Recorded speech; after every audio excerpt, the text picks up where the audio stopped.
اعوذ باللہ من الشیطان الرجیم بسم اللہ الرحمن الرحیم قل من كان عدوا لجبريل فإنه نزله على قلبك بإذن الله مصدقا لما بين يديه وهدى وبشرى للمؤمنين من كان عدوا لله وملائكته ورسله وجبريل وميكال فإن الله عدو للكافرين۔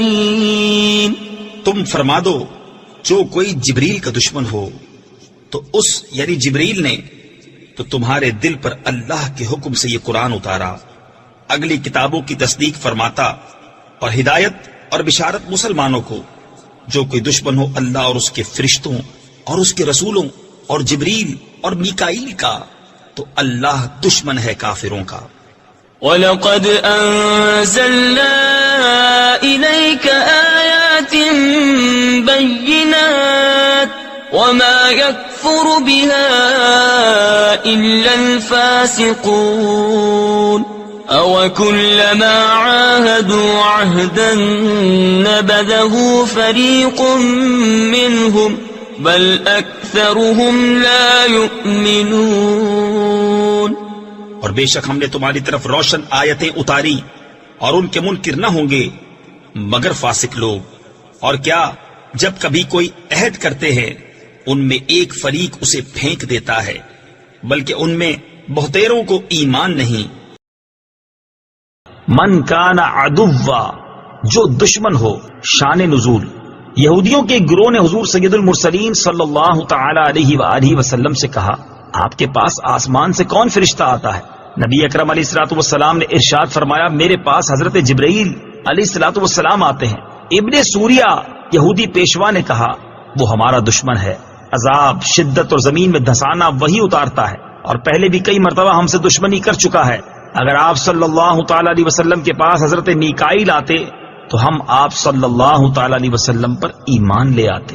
یہودیوں کی یہ بات سراسر جہالت تھی، کیونکہ حضرت جبرائیل علیہ الصلوۃ والسلام تو جو چیز بھی لائے وہ اللہ تعالیٰ کے حکم سے تھی، تو حقیقت میں یہ اللہ تعالیٰ سے دشمنی تھی۔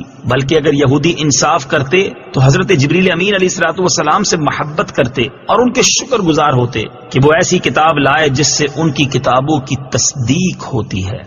من کان عدوا، جو کوئی دشمن ہو۔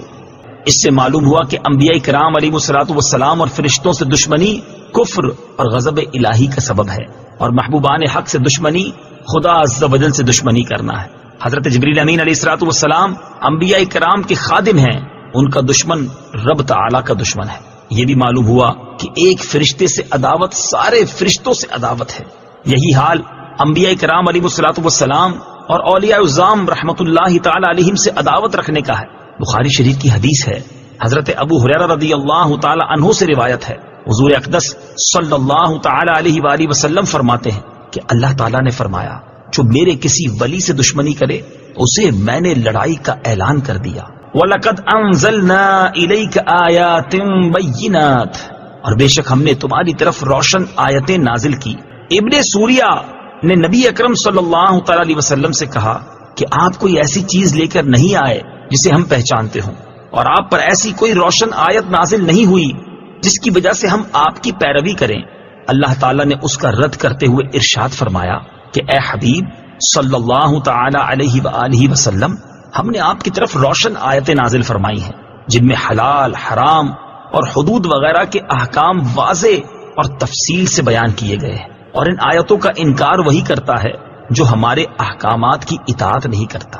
یاد رہے کہ یہاں فاسقوں سے مراد کافر اور منافق ہیں۔ عاہدو عہدن، انہوں نے عہد کیا۔ حضرت عبداللہ ابن عباس رضی اللہ تعالی عنہما فرماتے ہیں جب حضور پر نور صلی اللہ تعالی علیہ وسلم نے یہودیوں کو اللہ تعالیٰ کے وہ عہد یاد دلائے جو حضور اقدس صلی اللہ تعالی علیہ وسلم پر ایمان لانے کے متعلق تھے، تو مالک بن سیف نے کہا خدا کی قسم آپ کے بارے میں ہم سے کوئی عہد نہیں لیا گیا۔ اس کے جواب میں یہ آیت نازل ہوئی اور فرمایا گیا کہ یہودیوں نے جب کبھی کوئی عہد کیا تو ان میں سے ایک گروہ نے اس عہد کو ویسے ہی پیٹھ پیچھے پھینک دیا، بلکہ ان میں سے اکثر یہودیوں کو تورات پر ایمان ہی نہیں، اس لیے وہ عہد توڑنے کو گناہ نہیں سمجھتے اور نہ ہی اس بات کی کوئی پرواہ کرتے ہیں۔ بعض مفسرین نے فرمایا کہ یہودیوں نے یہ عہد کیا تھا کہ جب نبی کریم صلی اللہ تعالی علیہ وسلم کا ظہور ہوگا تو ہم ان پر ضرور ایمان لائیں گے اور عرب کے مشرکوں کے خلاف ہم ضرور ان کے ساتھ ہوں گے۔ لیکن جب حضور اقدس صلی اللہ تعالی علیہ وآلہ وسلم نے اپنی نبوت کا اعلان فرمایا تو یہودیوں نے آپ صلی اللہ تعالی علیہ وآلہ وسلم پر ایمان لانے کی بجائے انکار کر دیا۔ اس پر یہ آیت نازل ہوئی۔